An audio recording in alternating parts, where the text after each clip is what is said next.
Hey, how's it going? Coach Kyle and Mr. I didn't feel like taking a nap here. And if you're a vegan and you've been told by your Uncle Steve at your last family holiday that you're nutrient deficient, or you've read 10 too many articles about vegan diet deficiencies, or God forbid, you got stuck down the rabbit hole of ex-vegan YouTubers, today you're going to learn about exactly what the scientific literature suggests may be the most common few deficiencies that you may come up against as a vegan, which vegan multivitamins you may want to look at, and which ones check most of those boxes.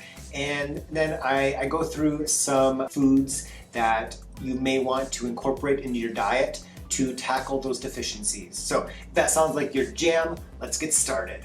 This video is brought to you, this video is sponsored by nobody, so I'm not going to bother with that. Let's get into the good stuff. The idea for this video came actually from a comment on an older video of mine where I compared two different multivitamins. And Alex in the comments said that he was looking for a multi that covered all of the nutrients vegan men mostly need. So I thought I would look into it further for Alex, but also because I was curious about it as a vegan man myself. So let's get started with looking at what the most common nutrient or vitamin mineral deficiencies are that a vegan may encounter. For this, I looked up a few resources. One was a 2021 systematic literature review of 48 studies. Another was a 2020 study on the nutritional status and the influence of a vegan diet on gut microbiota and human health.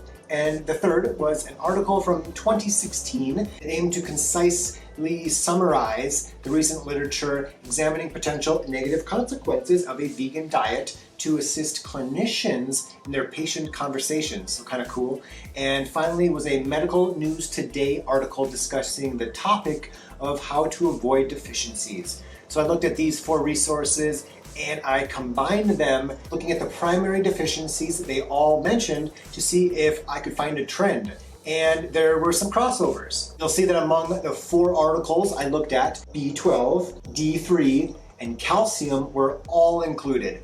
Iron and iodine were included in 3 of the 4, omega-3 and zinc were in 2, and selenium and niacin were just in the larger literature review. So now that you're an informed vegan and you have the most common nutritional deficiencies from good science-based resources, you may be curious about the multivitamins and which one or ones cover all those bases, which ones check the boxes. So just as a reminder, I'm not a doctor, I'm not a registered dietitian, I'm just a running coach with a degree in nutrition who is super curious about this kind of sort of stuff. I came across 6 supplements that I wanted to look more into.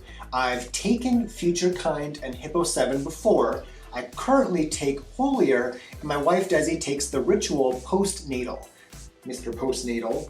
I looked at the Complement Multi from Matt of No Meat Athlete, and Thorne is a company I used years back for their Ferrazorb iron supplement, and they're a super high quality supplement company. They don't exactly have a vegan multi, they do have a shake that seems kind of like a protein shake meets multivitamin, so I added it to the list for hoots and giggles. So, shits and giggles? So I'll tell you which multi was the most complete at the end of this video.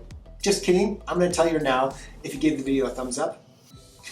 So that was my sneaky YouTuber coming out right there. So best one, the one that checked actually all the boxes, drum roll, was the Hippo 7 for the win. They nailed B12, D3, calcium, which were the unanimous deficiencies.